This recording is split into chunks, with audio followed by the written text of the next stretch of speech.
Buenos días.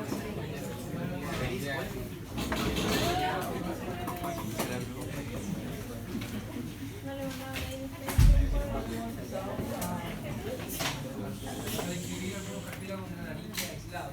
Habíamos hablado sobre que había frontales o timpares y que tenían algunas características particulares cada uno de ellos.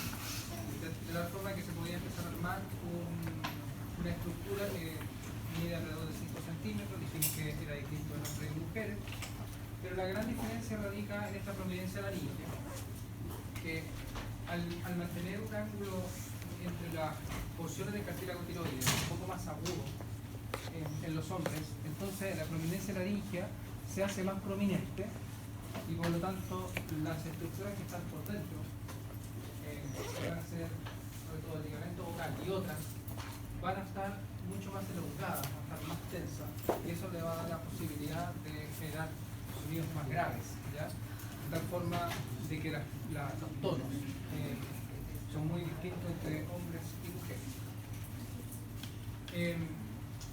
Nosotros estamos viendo aquí una visión lateral, pero vista externa, y aquí estamos viendo una visión con una sección sagital, pero vista interna.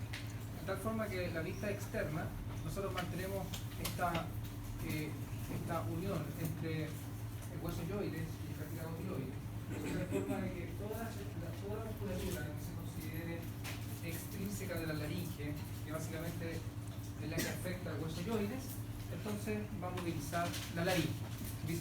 También se le adicionan músculos que van a movilizar la faringe. Y a esos entonces se le coloca el nombre de músculos extrínsecos de la laringe, dado que los músculos intrínsecos son músculos que van a afectar el pliegue vocal, que es esta estructura que se encuentra aquí adentro. Y que va a estar en relación, sobre todo, en relación al itenoides, pero también en relación al epiglotis de otros. No vamos a hacer la descripción porque creo que ya la habíamos hecho, ya, la descripción de la laringe. En una vista posterior, podemos darnos cuenta de que el epiglotis, que es esta estructura que tiene forma de paleta, hacia el inferior se va adelgazando, ¿cierto? Y mantiene un ligamento que se denomina tiroepiglótico y que lo mantiene anclado hacia la región posterior de la tiroides, de tal forma de que tiene un ligamento que lo ancla a la tiroides por inferior y un ligamento que lo ancla hacia el hueso yoides por superior, que es ese, un ligamento ioepiglótico, de tal forma de que entre el ligamento ioepiglótico y ioepiglótico existe un espacio lleno de grasa y de estructuras neurovasculares que van a pasar por ahí, pero sobre todo grasa, y o más bien sobre la membrana ioepiglótica nos vamos a encontrar con todas estas estructuras que nosotros habíamos nombrado. Me imagino que al menos lo habían escuchado como valléculas y los pliegues glosoepiglóticos. Nosotros habíamos hablado de los pliegues glosoepiglóticos laterales y mediales, y entre ambos existen unos espacios que se denominan valléculas, ¿cierto? Esto es en relación al epiglotis con la lengua, de tal forma que esas estructuras se van a formar en esta región. ¿Ya?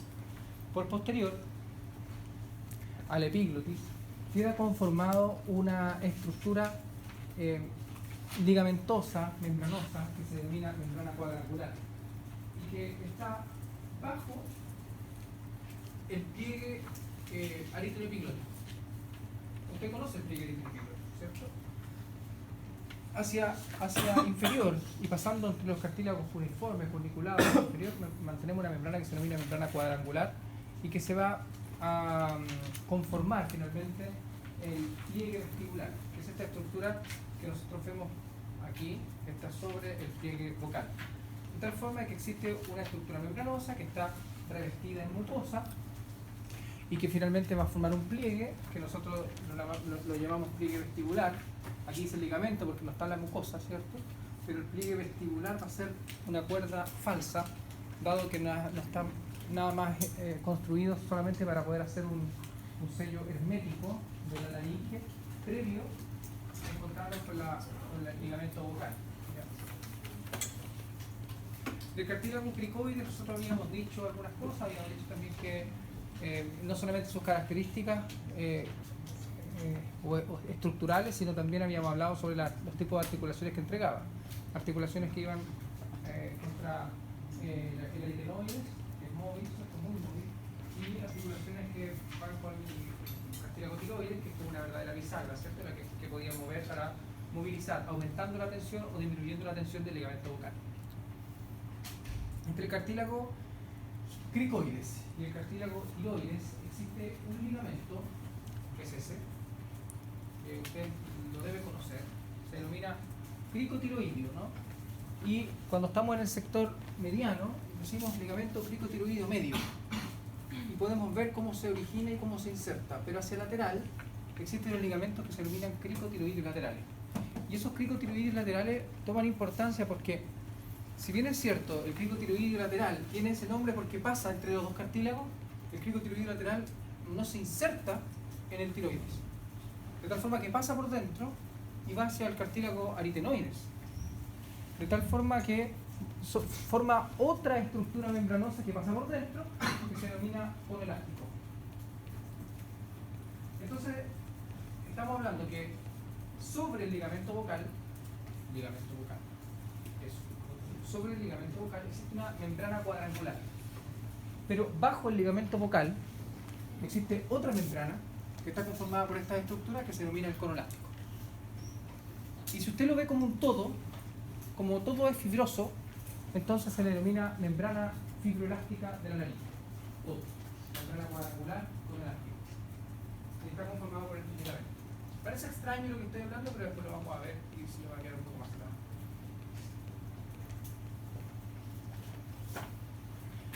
Del cartílago epiglótico, usted entiende que tiene una fijación, ¿cierto?, al cartílago tiroides.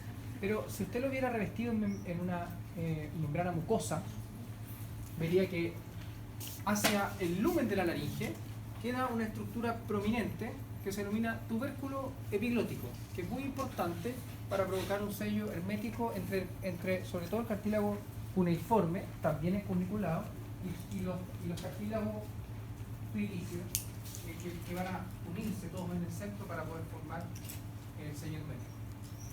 Fíjese que desde el extremo, el peciolo del cartílago epiglótico, nacen estos ligamentos vocales, pero no nacen del cartílago epiglótico, nacen del cartílago tiroides.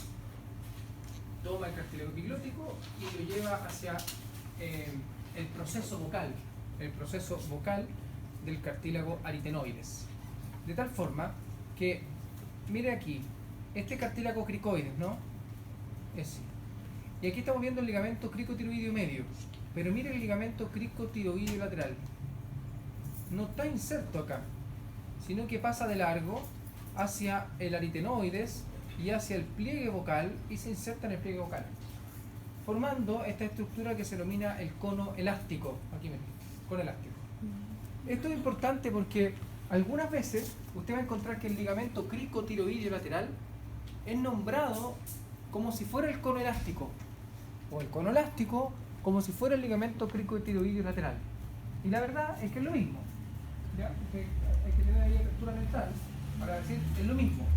Lo que está diciendo más bien el ligamento cricotiroideo lateral es esa estructura.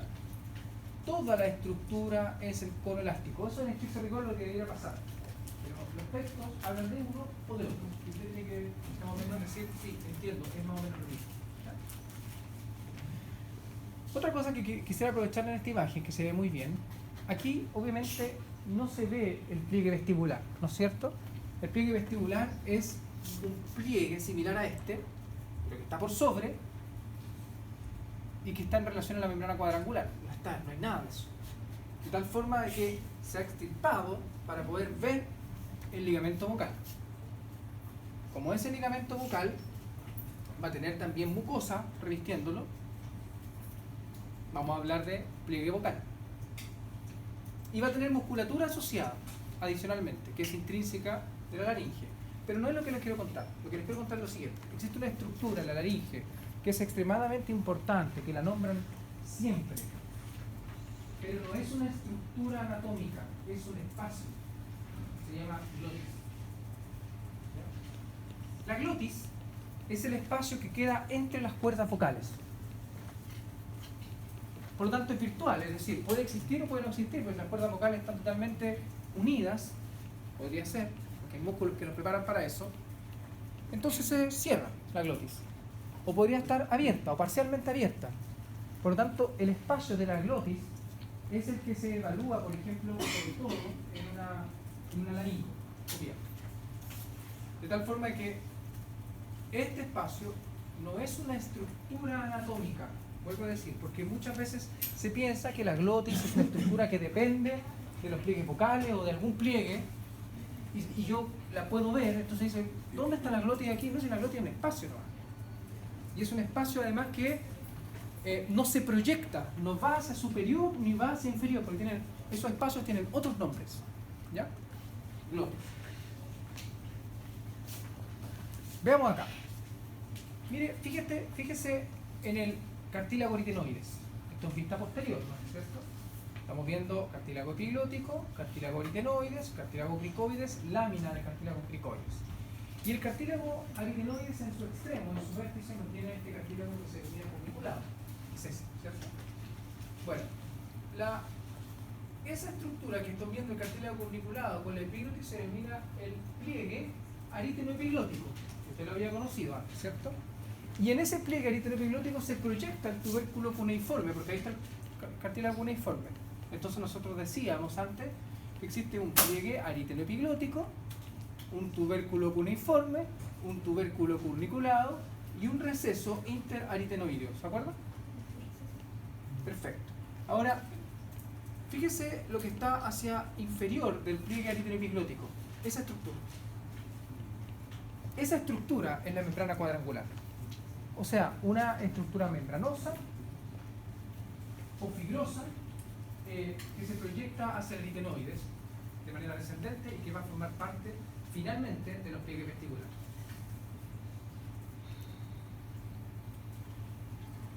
Bien, aquí está una laringe abierta, con mucosa, sin mucosa, en una vista desde posterior. ¿Qué vamos a ver acá? Como usted ya maneja dónde se encuentran los cartílagos de la laringe, veremos epiglotis. Aquí estamos viendo el pliegue, mire, pliegue aritenoepiglótico, tubérculo cuneiforme, tubérculo curniculado. Perfecto. Y acá estamos viendo la membrana cuadrangular en la mucosa. Lo mismo acá, membrana cuadrangular. ¿En qué termina la membrana cuadrangular? En el pliegue vestibular. De tal forma que lo primero que observamos en la laringe es el pliegue vestibular y luego el pliegue vocal, que es el verdadero, digamos, y el que tiene movilidad, que le da el tono de la voz. Perfecto. Una vez que uno ingresa a la laringe desde superior, nos encontramos primero con un espacio que está en relación inferior al osteolaringio. Es decir, pasamos el osteolaringio y nos vamos a encontrar con este espacio. Se le denomina vestíbulo de la laringe. Y de ahí el nombre de pliegue vestibular. Por lo tanto, el vestíbulo de la laringe es toda la estructura que es la entrada a la laringe. Luego tenemos un espacio que se ubica entre el pliegue vestibular y el pliegue vocal, que se denomina ventrículo laringio. El ventrículo laringio. En el ventrículo laringio es un espacio corto, ¿no? Mire, pero se proyecta internamente, de tal forma de que en el ventrículo laringio existe un espacio, un fondo, que se denomina seno de la laringe. Porque usted está acostumbrado ahora ya a cuando yo le digo un seno, usted dice es un espacio. Por lo tanto, el seno de la laringe es el espacio que se proyecta. Pero además tiene, esto no es de texto, esto para que usted lo entienda, tiene una especie de receso hacia superior. Es como que está abierta, pero además tiene unas bolsas hacia superior, que se denominan sáculos de la laringe. Sáculos. No hacia inferior, solo hacia superior. Luego, tenemos otro espacio que está en relación a los pliegues vocales, que se denomina glotis, que lo habíamos definido anteriormente, ¿cierto?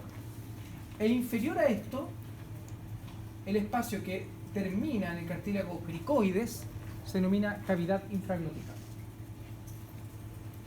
Cavidad infraglótica. De esta forma, hemos descrito todos los espacios de la laringe en el cuales el laringoscopio debe pasar. ¿Ya? Probablemente lo más importante que usted debe rescatar de la clase de respiratorio, vías superiores, laringe, es las cavidades, los espacios de la laringe. Porque debe saber dónde se encuentra. ¿Ya? Mire acá. Yo sé que ahí está todo eso escrito, pero páselo de largo. Mire, epiglotis. Mire ahí, ligamento, ¿cierto? Esto es hueso yoides, por lo tanto este es el ligamento ioepiglótico. Cuerpo adiposo bajo el ligamento. Sobre el ligamento nos vamos a encontrar con las pañéculas, con los pliegues glosoepiglóticos, etc.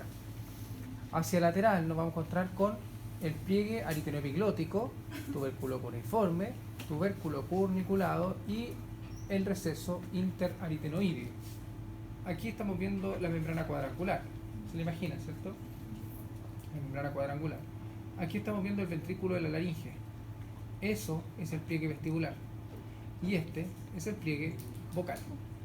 Bajo eso, estamos viendo ahí el cono elástico o ligamento cricotiroideo lateral.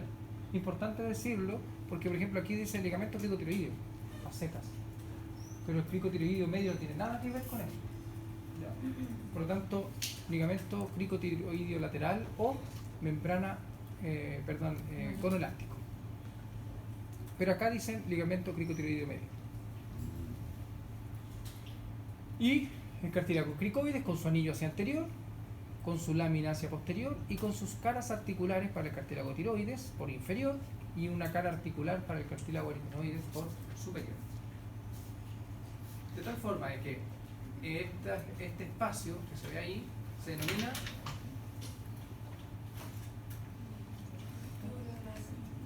¿cómo se denomina ese espacio? No.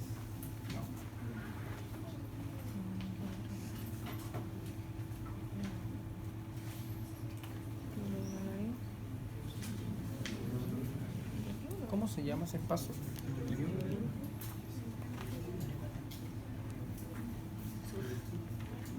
¿Puede llamarse membrana si es un espacio? No. Vestíbulo de la laringe, vestíbulo, entrada, epiglotis, entrada a la laringe. Aquí está la entrada, aquí está el osteo.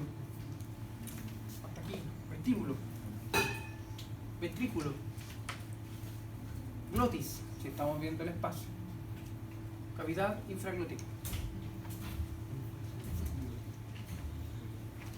Lo que hemos estado diciendo en relación a los pliegues glosoepiglóticos y lo que se encuentra sobre el ligamento ioepiglótico son esta estructura.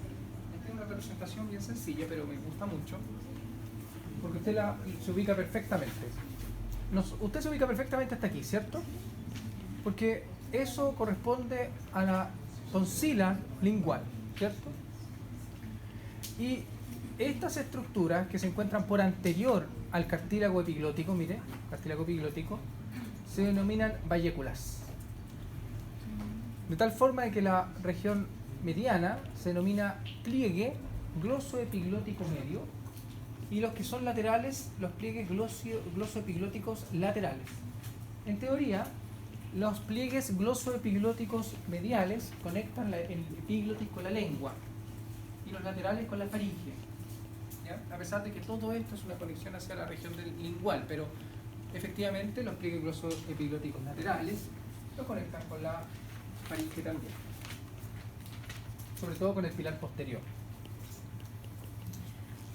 Nosotros habíamos dicho que existían músculos extrínsecos de la laringe. Yo espero que usted comprenda la situación de que un músculo que nosotros lo habíamos clasificado, por ejemplo, como infrayoideo o suprayoideo, o del ramillete de los músculos estilios, y que lo habíamos subclasificado en distintas porciones, es un músculo extrínseco de la laringe también, ¿ya?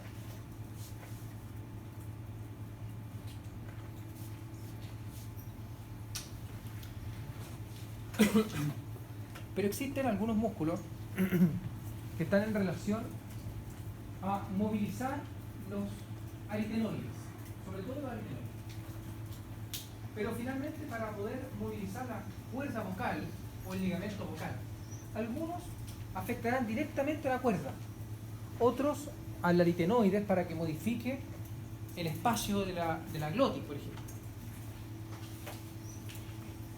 Y otros están hechos para, por ejemplo, obstruir, obliterar, ocluir la entrada de la laringe o abrirla. Y eso no tiene mucho que ver con relación a las líneas vocales, ¿no? Por lo tanto, los músculos que son capaces de afectar la entrada de la laringe tendrán que estar en relación al aritenoides y al epiglotis para poder acercarla una con la otra.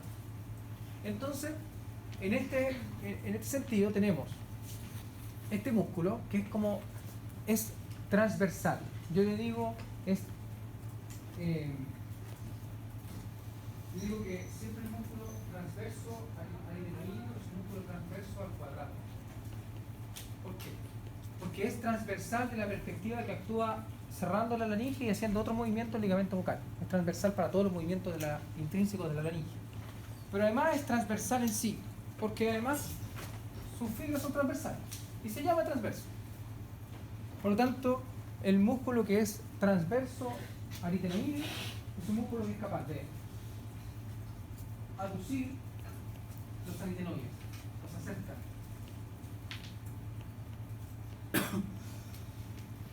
Es más profundo que el músculo aritenoepiglótico. Es más profundo que el músculo aritenoepiglótico. De tal forma, pero están en el mismo sentido, están en la región posterior y están bastante ascendidos en relación al resto de la musculatura. Se entiende entonces que la acción del transverso aritenoideo es la aducción de la glotis, ¿cierto? O el cierre de los pliegues vocales. Y este musculito, que es el oblicuo aritenoide, aquí hay un concepto que yo quiero que ustedes entiendan. Este se lo imagina actuando. Cuando actúa, hace de que esta paleta se nos venga, de tal forma de que efectivamente produce un cierre de la entrada de la laringe. Pero adicionalmente es capaz de también producir una aducción de los cartílagos aritenoides. Por lo tanto, este y este actúan muy muy parecidos. Lo que yo les quiero comentar es que esas fibras, estas que van bajo los pliegues aritenoepiglóticos, en algunos textos se considera como músculo independiente. Se le denomina músculo aritenoepiglótico. Pero no es más que el transverso oblicuo. ¿Qué es eso? ¿Ya? Cierra la entrada a la laringe entre todos.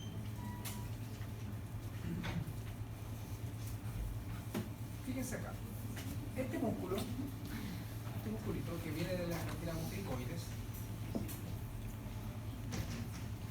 se denomina, primero, cuando actúa, mire, se origina en el cartílago cricoides por la lámina, o sea que está muy inferior al otro, el otro es acá, en la lámina, y se inserta en el proceso muscular del cartílago aritenoides, de tal forma que cuando actúa y esto tracciona, el aritenoides se abre, de tal forma de que los pliegues vocales y la hendidura glótica o la glotis se hace más prominente, más extensa. Entonces produce una abducción de la glotis o ensancha la hendidura glótica. Estos músculos que se denominan cricoaritenoideo posterior, es un músculo extremadamente imponente para ser un intrínseco de la laringe. Es amplio, grande, es más fácil de ver. Existe otro, diría, lo he puesto de inmediato, otro que se denomina el cricoaritenoide lateral. Pero lo vamos a ver después, parecido, pero tiene una acción inversa. ¿Ya? Mire, imagínenselo, este es el músculo primero. ¿Cómo se llamará este músculo? ¿Cómo cree que se puede llamar? Vamos a hacer por lógica. O sea que va de la cartílago tiroide a cartílago tiroide. ¿Ah? cricotiroide. ¿Saben que va del cartílago cricoides al cartílago aritenoide? O al perdón, al cartílago tiroides. ¿Va así? ¿Cómo se llama ese cartílago, ese músculo chiquillo? Tiroaritenoide. Es lógico. Tiroaritenoide. Va desde la superficie interna del cartílago aritenoide, perdón, tiroides, y se proyecta hacia la cara anterior completa, y esta fosa triangular que se llama el cartílago aritenoides, y parte del cartílago uniculado. Por lo tanto, este es un tremendo músculo para poder acercar el aritenoides al cartílago tiroides. Si usted acerca el aritenoide contra el cartílago tiroides y hace esto, ¿qué pasará con el pliegue vocal? Se relaja y lo deja totalmente apto para su movilización. ¿Me entienden? Pero adicional a eso, la porción más superior de este músculo, solo las fibras más superiores se desvían y ya no son anteroposteriores, sino que son así, como unos pelitos. Y esa porción se denomina músculo vocal. Músculo vocal. Pero el músculo vocal entonces es solamente una porción del tiroaritenoide, porque también los textos lo tratan como músculo independiente. ¿Ya? Veamos acá, mire, lo que estábamos viendo. Músculo cricoaritenoideo posterior. ¿Cuál es su acción? Ensanchar la glotis. Mire ahí, músculo aritenoideo transverso. ¿Qué produce?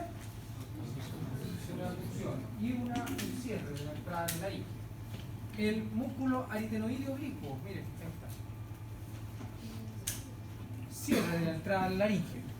Y mire acá cómo lo tratan, mire cómo lo tratan de manera independiente. Es músculo aritenoepiglótico, pero es el mismo. ¿Ya? Aritenoepiglótico. Este no lo hemos visto, mire. Músculo cricotiroideo. Músculo cricotiroideo es un músculo que se puede ver perfectamente en el cadáver y en cualquiera de las muestras del laboratorio. Tiene una porción recta y una porción oblicua. Se denomina esa porción recta, porción oblicua. Y es capaz de acercar el cartílago tiroides hacia el cricoides, de tal forma de que este tensa la cuerda vocal. Porque como esto se va a inclinar, se va a alejar del aritenoides y entonces el pliegue vocal queda totalmente tenso.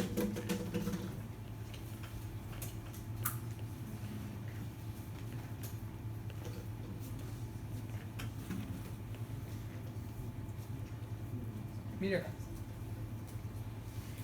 Este primero. Músculo cricoaritenoideo posterior lo habíamos visto, ¿cierto? Pero este es otro que se denomina cricoaritenoideo lateral. El cricoaritenoideo lateral también se va a ir a insertar al proceso muscular del cartílago aritenoides. Va a ser el mismo lugar. Pero este proviene de las porciones más anteriores del cartílago cricoides. De tal forma, de como este tensa el proceso muscular, pero desde anterior, lo tensa y hace que los cartílagos aritenoides se cierran. De tal forma de que este disminuye o aduce la hendidura glótica.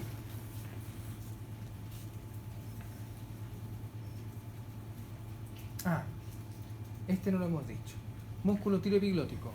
El músculo tiroepiglótico es expansivo, es un músculo del abanico que es capaz de abrir la entrada de la laringe, porque habíamos dicho músculos que solamente la cerraban, ¿no es cierto? Bueno, este músculo es capaz de abrirlo. ¿Dónde está propuesto este músculo? Entre el tejido graso, que nosotros habíamos dicho como un cuerpo adiposo que se ubicaba abajo de la membrana ioepiglótica. Y mire, desde el superior, ¿qué es lo que podemos observar? Claramente ahí estamos viendo el músculo cricoaritenoideo posterior. Y acá estamos viendo el cricoaritenoideo lateral. Entonces hacen movimientos antagonistas. Cricoaritenoideo posterior y cricoaritenoideo lateral, movimientos que son antagonistas. Ambos van al proceso muscular del cartílago aritenoide. Los músculos que están más por superior, transverso y oblicuo, aritenoideos, van a ser el cierre de la entrada de la laringe. Y aquí estamos viendo los músculos tiroaritenoideos, donde podemos ver que las porciones más superiores, las que más se acercan al ligamento vocal, forman un músculo independiente que se denomina músculo vocal. ¿Ya? Eso es lo que hemos explicado hasta ahora. Y los músculos cricotiroideos, que lo habíamos visto acá, perdón, en la otra imagen, que es ese, están cortados, para poder producir una tensión del pliegue vocal. Por lo tanto, ahora usted va a entender perfectamente las acciones. Músculo cricotiroideo entonces provoca una tensión, mira, ahí está representado, una tensión del ligamento vocal. Cricoaritenoideo posterior, que provoca una apertura de la glotis. Cricoaritenoideo lateral, que produce un cierre de la glotis. Se imagina esa flechita, ¿cierto?, actuando el músculo y provocando un cierre de la hendidura glótica. Músculos aritenoideo oblicuo y transverso acercan los aritenoides, por lo tanto aducen los ligamentos vocales. Y acción de los músculos tiroaritenoideos provocan acortamiento o relajación de los ligamentos de los pliegues vocales.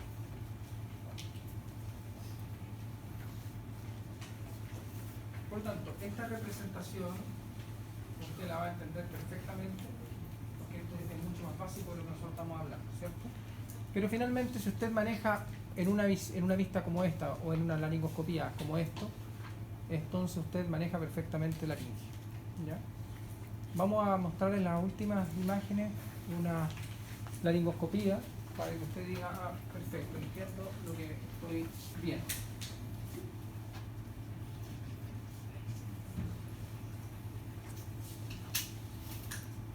Cuando nosotros estamos en una laringoscopía, lo que vamos a ver es más o menos esto.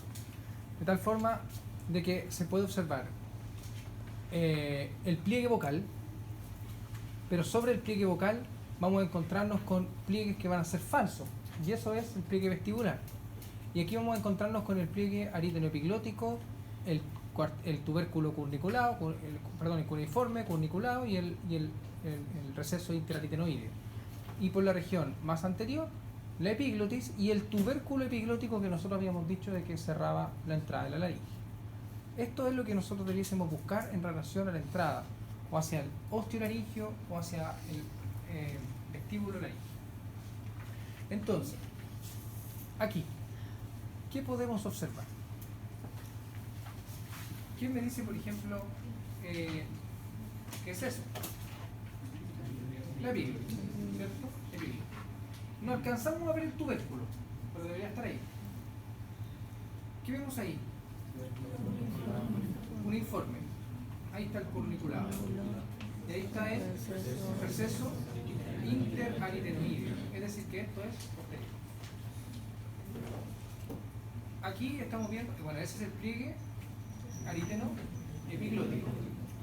Y acá estamos viendo el pliegue vestibular. O cuerda vocal falsa. Pliegue vestibular. Y entonces, este espacio, ¿cómo se llama? Vestíbulo de la laringe. Y el espacio que está comprendido entre esas dos estructuras se llama ventrículo. Y el espacio que está aquí, glotis. ¿Y eso qué es? El pliegue vocal. O cuerda vocal. Se puede aplicar. Perfecto. Acá estamos viendo epiglotis. Por lo tanto, ¿qué será esto? Vallécula. El pliegue gloso-epiglótico medio está ahí y el pliegue gloso-epiglótico lateral están acá. Esto, ahí estamos viendo esa estructura que es el... No. El pliegue vestibular, eso es pliegue vocal. Eso que ¿cómo se llama ese espacio? Glotis. ¿Qué hay detrás de ese espacio hacia inferior? La cavidad infraglótica, perfecto. Y todo este espacio se denomina. Perfecto. Aquí están un poco borrados, no sé si lo ven, pero están un poquito borrados los tubérculos cuneiformes y cuniculados, ¿cierto?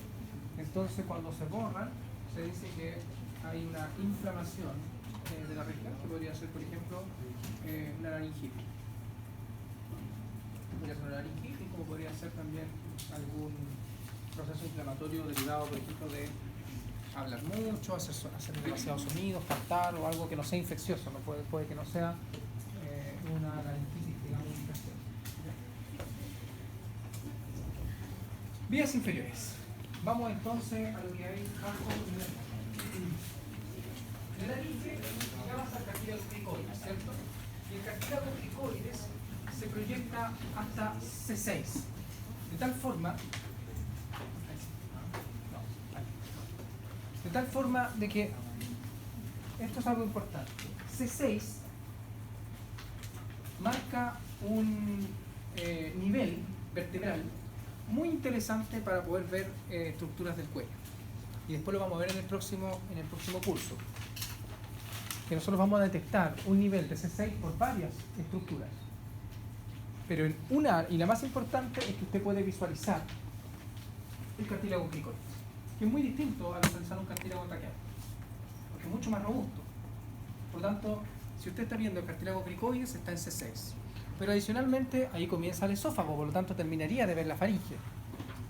Y entonces, muscularmente, estaría más disminuido si usted viera un corte transversal, una resonancia magnética o algo por el estilo. ¿Ya? De tal forma que C6 es un muy importante nivel. Pero hay otra cosa adicional. En C6 se ubican los tubérculos de Chasse-Ignac, ¿se acuerdan? Que eran donde pasaba en la arteria vertebral. Recuerde que no pasa por C7, pasa desde C6 y asciende. Los tubérculos de Chasse-Ignac están hacia anterior. Por lo tanto, vería una vértebra con tubérculo hacia anterior, vería un cartílago cricoides, vería esófago, no vería faringe. No puede perderse.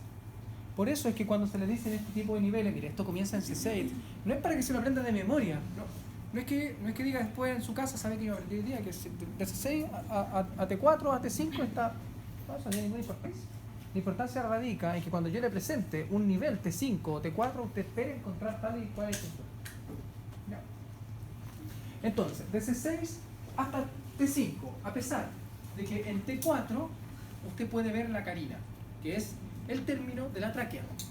Pero eso es bien variable, porque la carina, que es el cartílago interno de la tráquea finalizada, se eleva un poquitito, de tal forma de que puede encontrarlo a nivel de T4, pero la tráquea en sí va hasta T5. Es bien variable la cantidad de cartílago. Tengo alguna carita como usted. ¿No? Claro. Es bien variable la cantidad de cartílagos que existen a nivel traqueal. Pueden ser entre 15 y 20 cartílagos, ¿ya? No es algo fijo. Y por lo tanto, su longitud también puede variar. Porque además, como la posición y el tamaño de la laringe también varía, entonces el tamaño de la tráquea también lo hace desde superior. Lo que sí sabemos es que siempre se proyecta hasta T4 o T5. Es una estructura cartilaginosa, pero que está abierta hacia posterior. No solamente está abierta, sino que mantiene una estructura muscular que la comparte con el esófago, de tal forma que están totalmente pegadas. Y no solamente pegadas, sino que además comparten una envoltura externa. Esa envoltura externa que deriva de las fascias internas del cuello se denomina fascia traqueoesofágica. En algunos textos usted lo va a encontrar como vaina también, pero la vaina es otra cosa. Fascia traqueoesofágica está íntimamente relacionando estas dos estructuras y las está separando del resto de la estructura del cuello, que van a ser importantes porque en el ángulo que se forma entre la tráquea y el esófago, imagínense, están pegados, pero forman un ángulo entre los dos. No sé si lo ven, pero Si el esófago estuviera acá, estaría así. De tal forma que aquí se forma un ángulo. Y acá también. En el ángulo tráqueo-esofágico van a pasar nervios importantes. Después vamos a ver eso cuando veamos el sistema nervioso, pero por mientras vamos a decir que hay estructuras importantes que se ubican a nivel del ángulo tráqueo-esofágico. Por lo tanto, esta tráquea se proyecta hacia el mediastino, que es el espacio que está en relación al tórax, que está entre las pleuras y que está en compañía de los grandes vasos y grandes nervios. Por lo tanto, sus relaciones, las relaciones de la tráquea, claramente son las más importantes en la anatomía, porque su constitución anatómica es pobre, en el sentido de son cartílagos que ni siquiera podemos contabilizar y tienen una extensión que es variable. Su dirección es rectilínea, está levemente desviada hacia la derecha por el paso del arco aórtico, pero no es mucho más lo que podemos decir. Su configuración interna mantiene un cartílago interesante, que es el cartílago que se denomina carina, que lo vamos a ver en las próximas imágenes. Esto es lo que yo les digo. Aquí estamos viendo un corte a nivel de C6, donde estamos iniciando la tráquea, ¿cierto? Mire, ahí se ve los tuertos. Hay un poquito, pero ahí sí. De tal forma que esta estructura es la glándula tiroides. Es decir, que la glándula tiroides se posiciona aproximadamente entre C5 y C7. ¿Ya? Podemos ver aquí la tráquea. Y aquí podemos ver los ángulos que se denominan tráqueo-esofágicos, que son importantes. El esófago por posterior y están totalmente unidos a nivel posterior. Por eso que se habla de anillos cartilaginosos incompletos. Y están revestidos por una única membrana que está revistiendo ambas estructuras. ¿Cuáles son sus relaciones? Las relaciones traqueales son con grandes vasos, pero específicamente con el arco aórtico, porque el arco aórtico lo afecta y va a depender de la persona y la configuración del arco aórtico, qué tan desviado mantenga la tráquea hacia el lado derecho. A pesar de eso, los bronquios, que son estas estructuras cartilaginosas que continúan en la tráquea y se bifurcan, ¿cierto?, en un bronquio derecho y en un bronquio izquierdo, mantienen una angulación que nunca se modifica, pero imagínense que se divide en una angulación que no se modifica, pero su proyección puede estar modificada porque la aorta o el arco aórtico la pueden llegar a modificar. Por lo tanto, el desplazamiento de la tráquea y de los bronquios principales en una radiografía, por ejemplo, del tórax, puede tener un rango de desplazamiento normal. A eso me refiero. ¿Ya? Un rango de desplazamiento normal. No es que siempre lo tenga que encontrar en la misma posición, ¿ya? Pero esos son rangos de desplazamiento que además después son analizados por un radiólogo.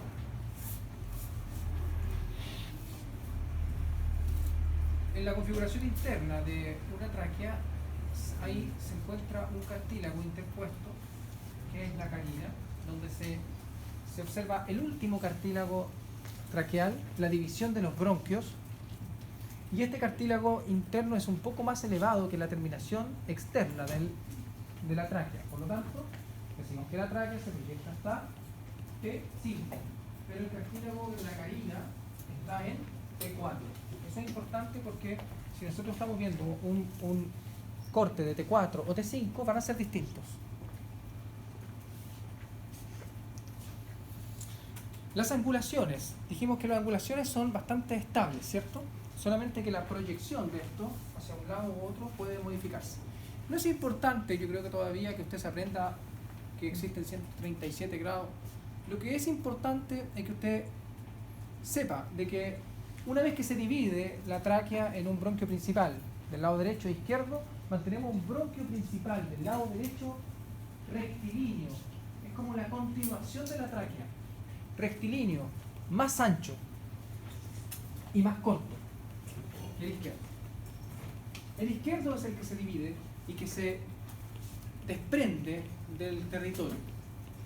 De tal forma de que el izquierdo mantiene una angulación mucho más horizontal. Es más largo y es más angosto.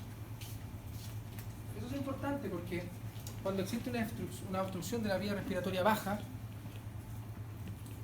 un cuerpo extraño se va a alojar, podría ser en el izquierdo o el derecho, pero lo más común es que oblitere el derecho, porque es más ancho, porque es más corto y porque es más recto.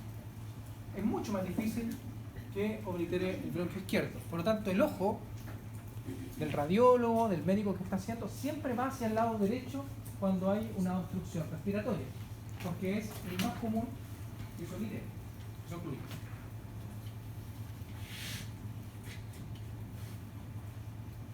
¿Cuánto miden los bronquios aproximadamente? Bronquio principal. Bronquio principal le llamamos a esto y a esto, no a eso.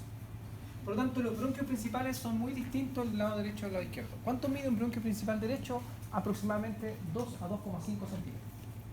Bronquio principal derecho. ¿Cuánto mide el izquierdo? Aproximadamente 4 a 4,5 centímetros. Alto, más amplio, más largo que el del lado derecho. Pero los bronquios que se denominan principales o primarios se dividen, dependiendo si es del lado derecho o izquierdo, en bronquios que son secundarios. También se le denominan lobares o lobulares. Y estos se dividen a su vez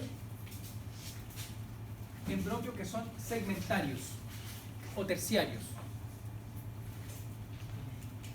Por lo tanto, tenemos bronquios secundarios, aquí en este caso el lado izquierdo 2, uno superior y uno inferior, y después segmentarios. En cambio, en el lado derecho mantenemos 3 bronquios secundarios, uno superior, uno medio y uno inferior, que es eso, y muchos más bronquios segmentarios, 10. La pregunta, alguna vez me la han hecho, ¿es variable la cantidad de bronquios segmentarios del lado izquierdo y del lado derecho? Sí, es variable. Pero se ve que normalmente mantiene 10 bronquios segmentarios del lado derecho por 7 u 8 bronquios segmentarios del lado izquierdo. ¿Ya? Pero hay algunos que siempre se repiten y que siempre están, ¿ya? Y ahí hay investigación al respecto, pero lo importante es que usted sepa de que si se encuentra con uno más o uno menos, puede ser normal, no hay problema. Bronquios principales, bronquios lobares o lobulares o secundarios y bronquios segmentarios o terciarios. Perfecto. Entonces, el árbol bronquial va a tener la siguiente constitución. En el lado derecho, en el pulmón derecho, dado que tiene 3 lóbulos que van a estar diferenciados por estas fisuras que nosotros las habíamos tocado en la primera clase de cardiología, que era la fisura oblicua y la fisura horizontal, vamos a tener lóbulos, ahí tenemos uno superior, uno medio y uno inferior, incluyendo ese, uno inferior, así, amplio, de tal forma de que es muy difícil ver el lóbulo medio.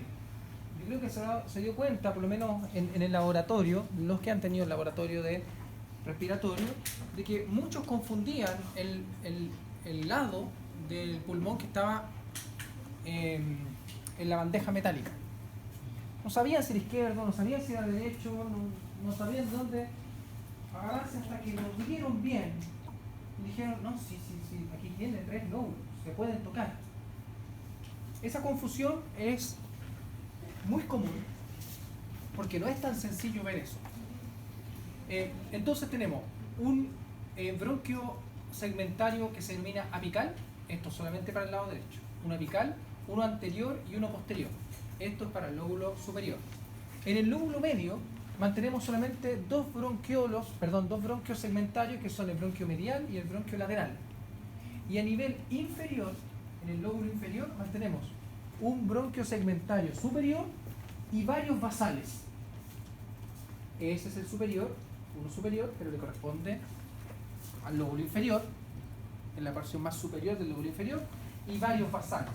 Un basal posterior, un basal lateral, un bronquio basal medial y un bronquio basal anterior.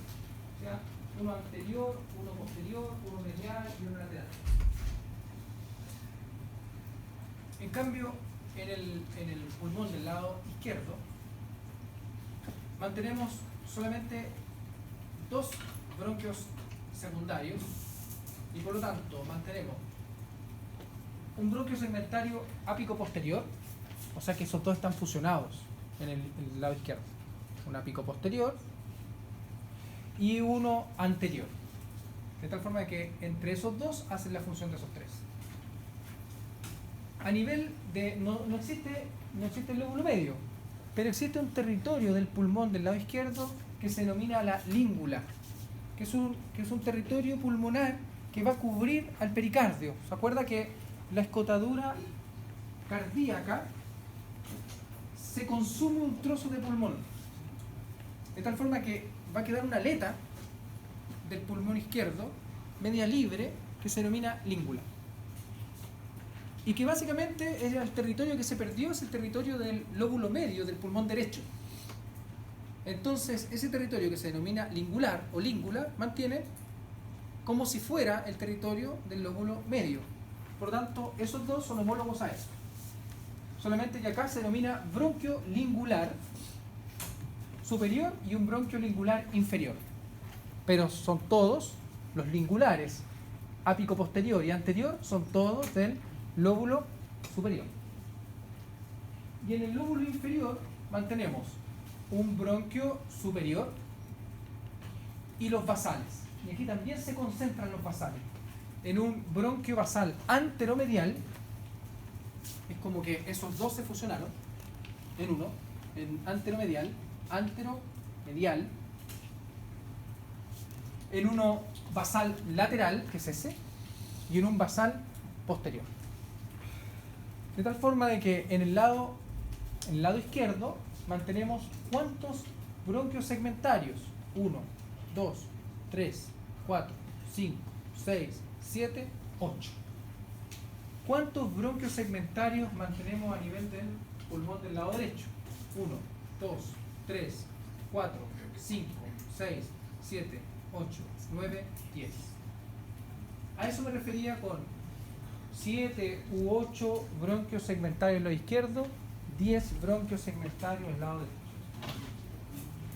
Hay que revisar muy bien el árbol bronquial en el laboratorio, porque siempre entre un esquema, un modelo 3D y la realidad existen sutiles diferencias. Pero si usted puede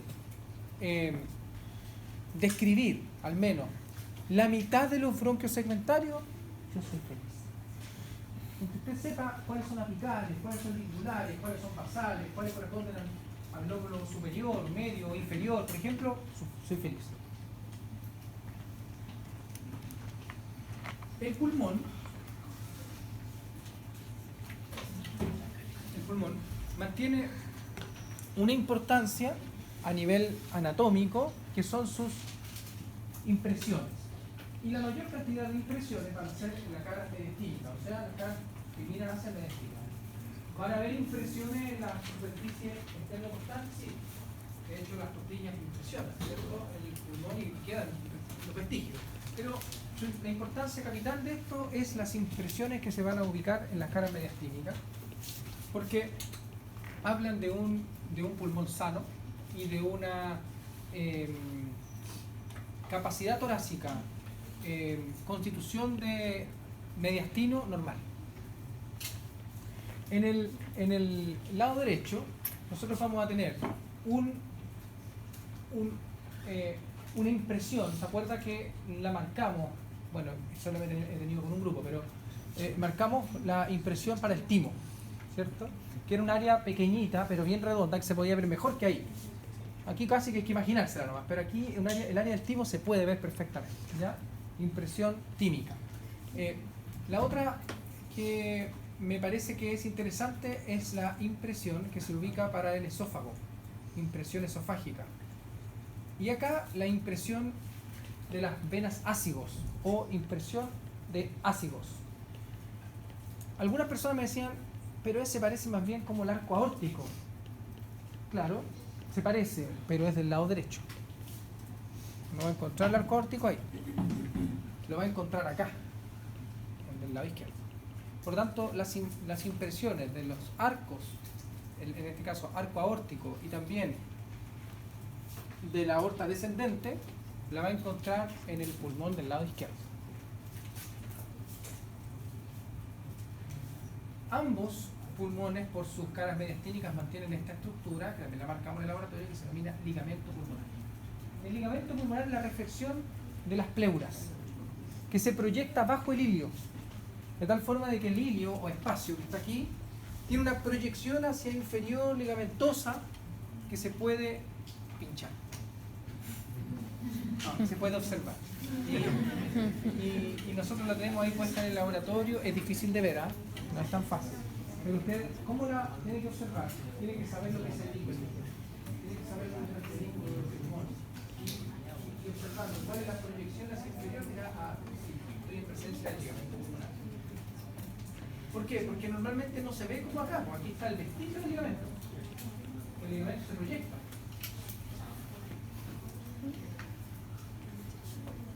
En cambio, en el pulmón izquierdo, las que sí se pueden observar perfectamente son las impresiones cardíacas, que también la tiene el del lado derecho, pero menos prominente.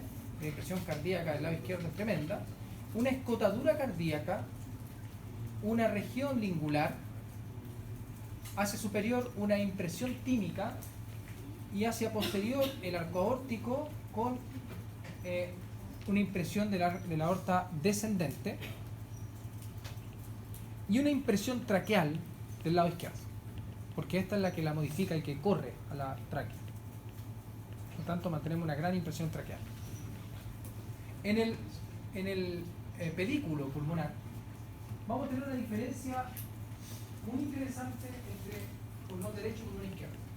Por supuesto que todas van a tener sus linfonodos broncopulmonares y esa configuración de 2 o de 3 o aquí o arriba, eso va a ser totalmente arbitrario. ¿Ya? Eso no tiene ningún orden. Pero en el del lado derecho mantenemos primero, por posterior, miren, por posterior, bronquios.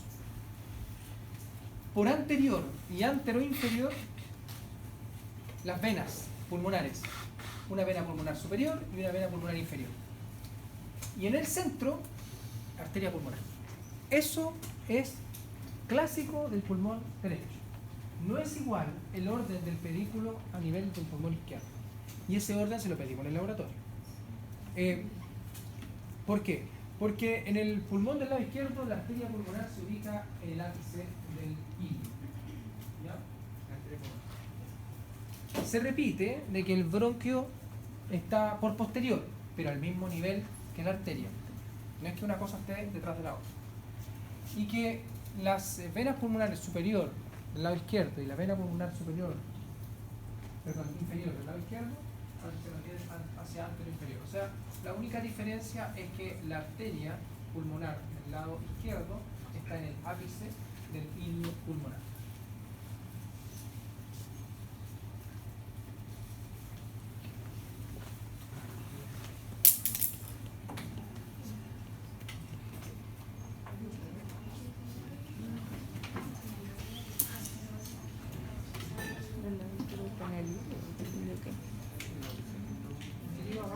Hagamos un break y nos encontramos aquí a las 10. ¿Qué les parece? Y vamos con urinario.